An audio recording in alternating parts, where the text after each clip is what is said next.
you are in a habitual cycle of telling yourself you're going to do something and then you never follow through with your word, this video is for you. Hey guys, and welcome to Psyche Mastery.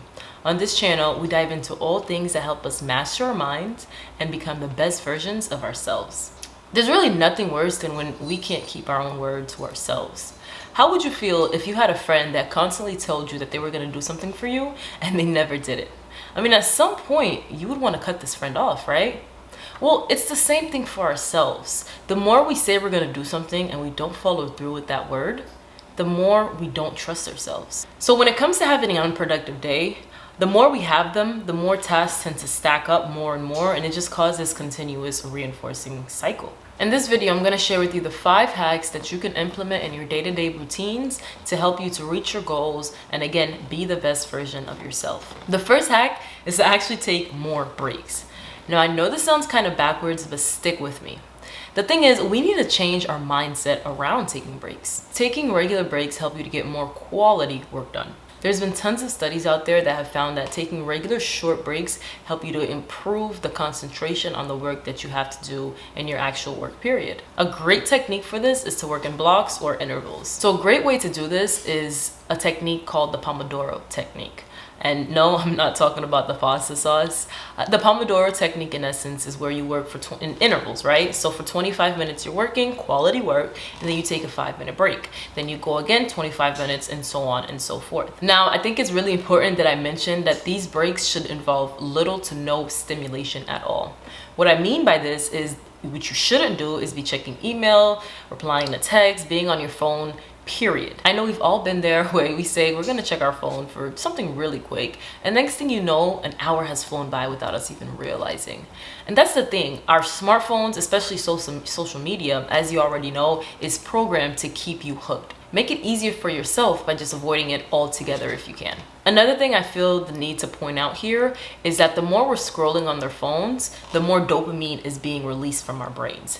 Dopamine is what we use to actually have motivation to do things. So the more we deplete our dopamine by scrolling on our phones, the less motivation we'll have when it comes time to come back to work and finish that quality work we started. So what I'm saying here is in those 5 to 10 minute breaks that you're having, make sure it's a real reset. Sometimes what I like to do is take a quick 5-minute meditation. I'll meditate and I feel so much better after that quick meditation and can, actually get some real quality work done.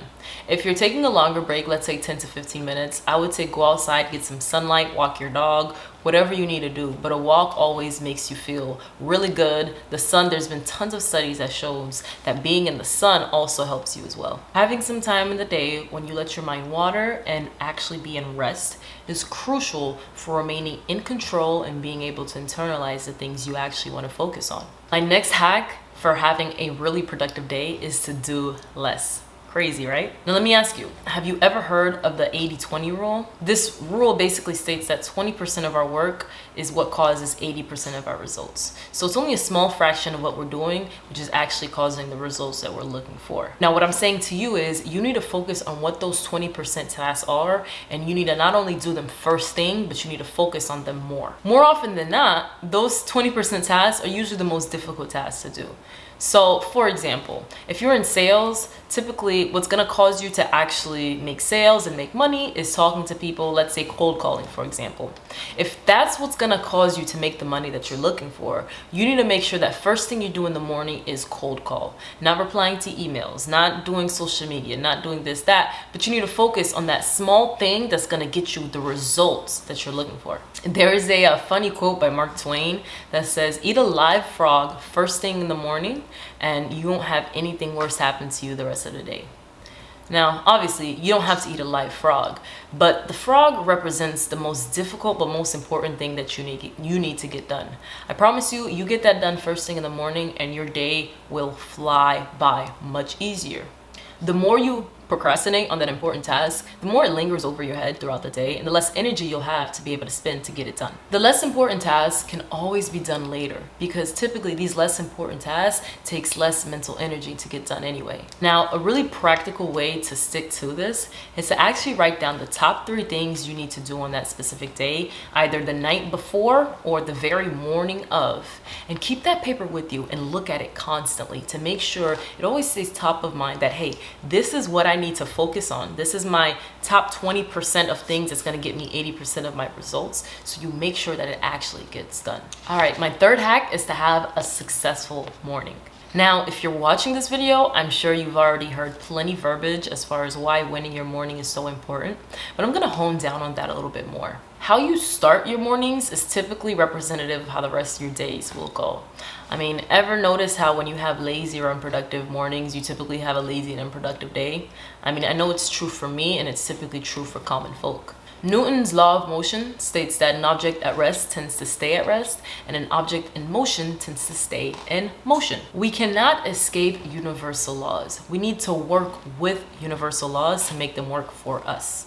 So what I'm saying is start that momentum, start that motion first thing in the morning. The beauty of us humans is that we're all different, right? And we're all unique. So your definition of a successful morning may be different from my definition of a successful morning. What I do know is that if you make sure that you work on your mental and your physical first thing in the morning, you'll have a day that's 10 times better than if you did it. So by physical, maybe that's going for a run, maybe that's going for a long walk, maybe it's doing some kind of exercise, but working your body will help you work your mind. Now, by working your mind, maybe it's reading a book. Maybe it's meditating, sitting in silence for some time first thing in the morning. Maybe it's journaling. Maybe it's visualizing. These are some great examples as far as how you can work your mind to your benefit to make sure you have a productive day for the rest of the day. My fourth tip is to plan the night before. Stick with me here. I always say that a successful day starts the night before. You want to make it as easy as possible for you to have a successful day, which means you have to intentionally set yourself up for success. For example, marathon runners don't just get up and run a marathon. They have to prepare themselves by eating right, getting enough rest, and actually running, right? You need to do the same things for your everyday routine so that you can actually stay on track. So in the previous hack, we talked about doing some kind of physical exercise first thing in the morning to make sure that you have a good day for the rest of the day. Now, the way you can plan the night before and make it easier for yourself to work out first thing in the morning is maybe laying out your exercise clothes on your bed so that when you wake up, you change and you're out. You set yourself up to make it easy for you to do exactly what you said you were gonna do. See, the thing is, our minds only have so much willpower and decision-making abilities. So we wanna conserve that energy as much as possible for the things that matter the most. There's a quote, and I'm probably butchering it, but it's from Barack Obama.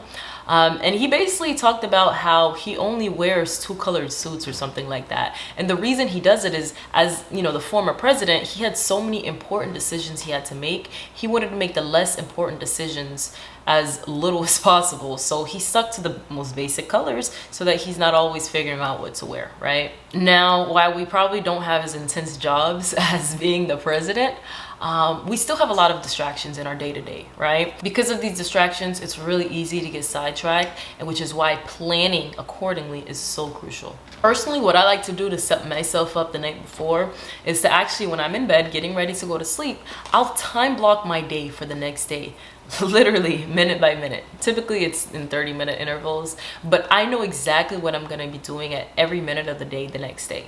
Now, do things come up the next day where I may have to adjust? Yes, of course. However, I go back into my calendar or into wherever I put it in, and I'll adjust my schedule for the day. So even if I have to adjust it, there's some kind of power, I don't know, in actually writing something down, because it just makes you more likely to actually follow through with whatever it is that you write down. Okay, last hack, but definitely not least, honestly, I think it might be the most important hack. It's to learn to say no. I mean, we talked about prioritizing the important tasks, the top 20% tasks, but there's also a point to say that you should deprioritize the unimportant tasks. While you may have the best of intentions of helping someone who may want some of your time, overcommitting tends to lead to burnout.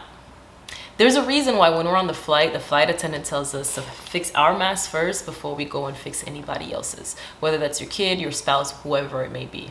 The thing is, if you're not able to breathe, how in the world are you going to be able to help somebody else? You're not. So you need to make sure that you focus on what actually matters and say no to any distractions that could lead you astray. Saying no helps you to manage your workload and keep your priorities in line instead of being pulled in multiple directions. So the next time you feel guilty about drawing boundaries with the people that you love, I want you to actually think about the resentment that you feel when it's time to actually follow through with what you agreed to. Now, I'm not saying to not help others. I mean, it's honorable to do so.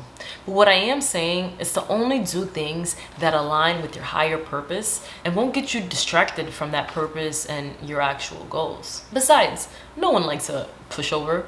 I mean, people tend to respect people who respect themselves. How can somebody respect you if you don't even respect your own time or commitments to yourself? In the words of Warren Buffett, the difference between successful and very successful people is that very successful people tend to say no to almost everything. Thank you so much for watching, guys. I'm a newer channel and I'm really here for the long haul.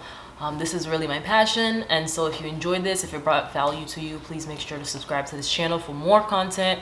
Like this video, drop a comment, give me some feedback how I could be better, or any other video topics you'd like for me to do. Your engagement is really appreciated, and I'm definitely looking forward to bringing some more valuable content and growing with you.